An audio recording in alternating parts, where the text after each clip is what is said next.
Institution मुझे दे दो, फिर मैं बताता हूँ जीत के। ये सारे इंस्टीट्यूशन तो 2014 में भी आपके पास ही थे ना, फिर आप कैसे नहीं जीत पाए?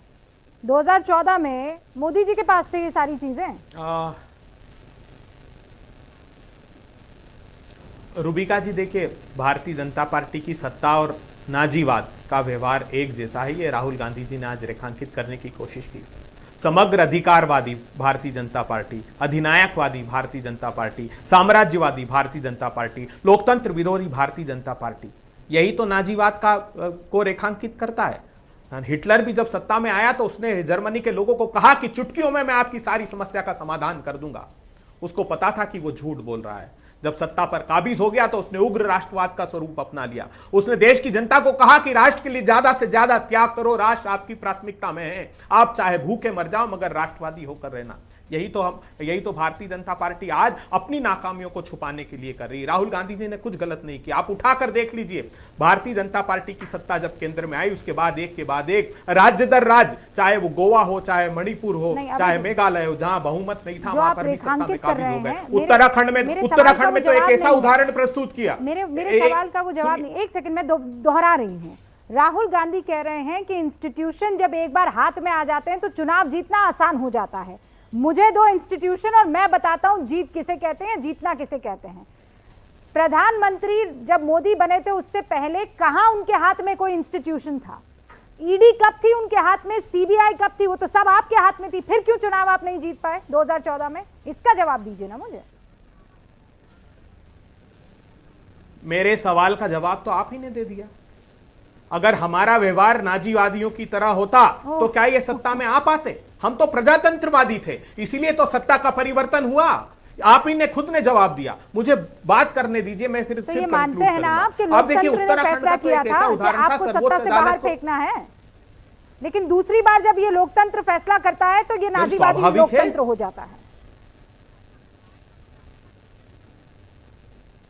देखिए रूबिका जी, एक अवधारणा देश के लोगों के मन में ये रख दी गई कि ये सत्ता, अगर विपक्षी दल सरकार में आ भी जाएंगे तो उनकी सत्ता को हम उखाड़ कर फेंक देंगे अनैतिक तरीके से, संस्थाओं का दुरुपयोग करके। आप जाइए ना, वेस्ट बंगाल के चुनाव से क्या प्रारंभ किया था इन्होंने कहा भाग मुकुल भाग, सीबीआई आ रही है। मुकुल रॉय को गले लगाया, सीबीआई के सारे दाग इन्होंने धो दिए। इन्होंने कहा शुभेंदु अधिकारी ये तो शीर्ष से पोर पोर तक भ्रष्टाचारी, ये किताब भी निकाली, अपने दल में शामिल कर लिया, सारे पाप धो दिए। लुइस बर्जर का केस, हेमंत विश्वा शर्मा का, इन्होंने कहा कि डिपार्टमेंट ऑफ जस्टिस यूएस ने रिपोर्ट दिए और ये भीषणतम भ्रष्टाचार में एक बुकलेट निकाल करके वहां प्रेस कॉन्फ्रेंस ली, बोले शारदा नारदा के 20 लाख रुपए पर मंथ अकाउंट में आ रहे हैं। आज सारे पाप धो देते हैं। तो प्रतिपक्षियों के खिलाफ आप मनगढ़ंत तरीके से नाम गिनाए हैं, ईडी इन पर क्यों नहीं मेहरबान? देखिए, अभी जो इन्होंने लंबा वक्तव्य दिया, मैं इनका बिल्कुल बिंदुवार उत्तर देता हूं। वास्तविकता ये रूबिका जी, लोकतंत्र खतरे में नहीं है। लोकतंत्र के नाम पर जो राजतंत्र की सत्ता चल रही थी वो उत्तर से दक्षिण तक खतरे में आ गई है।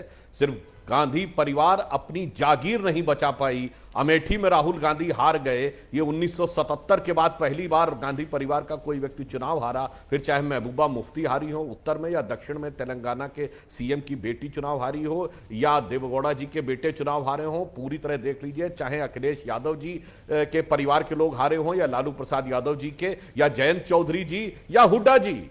मान्यवर, ये राजतंत्र को अब लोकतंत्र स्वीकार करने को तैयार नहीं है। पीड़ा यह है लोकतांत्रिक राजवंश के राजकुमार की, यह समस्या है। अब रही बात इनको इंस्टीट्यूशंस की बात कही, बहुत अच्छी बात कही। मैं रूबिका जी देश के सामने बताना चाहता हूं, वाकई जब तक इंस्टीट्यूशन इनके पास थे, निर्बाध सत्ता 40 साल चली।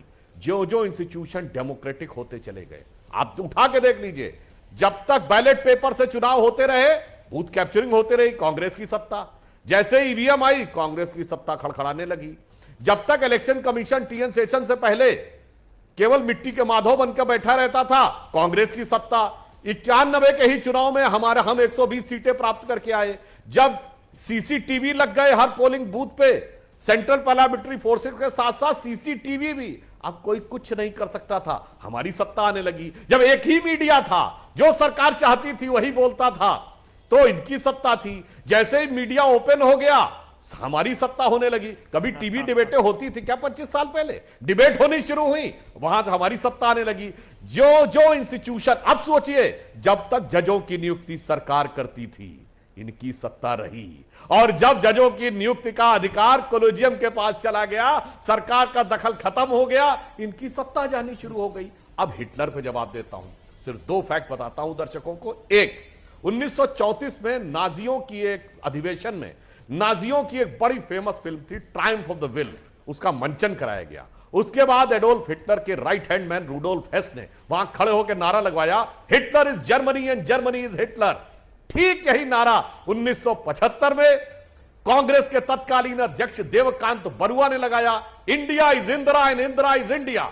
और यह कांग्रेस की सामान्य नेता का बयान नहीं था, कांग्रेस के राष्ट्रीय अध्यक्ष का बयान था, और आज तक किसी राष्ट्रीय अध्यक्ष ने इसके लिए माफी नहीं मांगी है, तो आज तक कांग्रेस का बयान है। दूसरा उदाहरण, 26 अप्रैल 1942 को हिटलर ने रीचस्टैग में, यानी जो आज हमारे यहां जैसे संसद है वहां रीचस्टैग थी, उसमें संबोधित करते हुए कहा कि अगर जजेस हमारी स्थिति को नहीं समझेंगे कि इस समय देश की जरूरत क्या है, तो मैं जजों के चयन में हस्तक्षेप करूंगा और जजों को हमारी बात माननी पड़ेगी। याद करिए 1973 में जस्टिस एएन रे को 3 जजों को सुपरसीड करके इंदिरा गांधी जी ने चीफ जस्टिस बनाया और कमिटेड जुडिशरी की बात कही, जैसे ही न्यायालय का निर्णय उनके खिलाफ आया। अब बताइए हिटलर की प्रवृत्ति पूरी की पूरी दोनों जगहों पे किसमें दिखती थी, वहां और यहां। और एक और बात बड़ी अच्छी कही राहुल गांधी जी ने, हिटलर आया था गरीबी का वादा करके, बिल्कुल गरीबी हटाओ का नारा कब दिया था इंदिरा जी ने? 1971 में दिया था ना, और बस सत्ता आई एब्सोल्यूट, उसके बाद लगा दी इमरजेंसी। तो मुझे लग रहा है कि राहुल गांधी जी शायद अपने अनुभूत प्रयोग बोल रहे थे, और ये उनकी पीड़ा थी कि अब ना राजतंत्र का लोकतंत्र पर प्रभाव रह गया और ना इंस्टीट्यूशंस उनके हाथ में रह गए, और अब तो स्थिति हो गई हर आदमी के हाथ में मोबाइल हो गया, अब सच से मुंह छुपाना बहुत मुश्किल हो गया। इस कारण से उनके लिए यह समस्या उत्पन्न हो गई।